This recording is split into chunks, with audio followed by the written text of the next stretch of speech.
अयोध्येतील श्रीराम मंदिराच्या ऐतिहासिक निर्मितीनंतर भारतातील रुपेरी पडद्यावर प्रभू श्रीरामांचा महिमा उलगडणारा पहिला चित्रपट लवकरच प्रेक्षकांच्या भेटीला येतोय.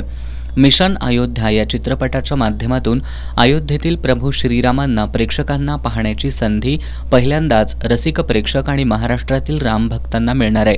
अयोध्येत प्रभू श्रीरामांच्या मंदिराची स्थापना झाल्यानंतर भारतातील कोणत्याही चित्रपटाचं चित्रीकरण त्या ठिकाणी झालं नसून ही संधी दिग्दर्शक समीर सुर्वे यांना RK योगिनी फिल्म्स प्रोडक्शन प्रायव्हेट लिमिटेड निर्मित मिशन अयोध्या या चित्रपटाद्वारे उपलब्ध झाली आहे. भारतीय इतिहास, संस्कृती आणि आध्यात्मिकतेचा अभूतपूर्व संगम असलेल्या या चित्रपटामुळे प्रेक्षकांना प्रभू श्रीरामांच्या अयोध्येचे मनोहारी दर्शन या चित्रपटातून येत्या 24 जानेवारीपासून महाराष्ट्रातील चित्रपटगृहातून होणार आहे, अशी माहिती निर्माते कृष्णा शिंदे यांनी दिली.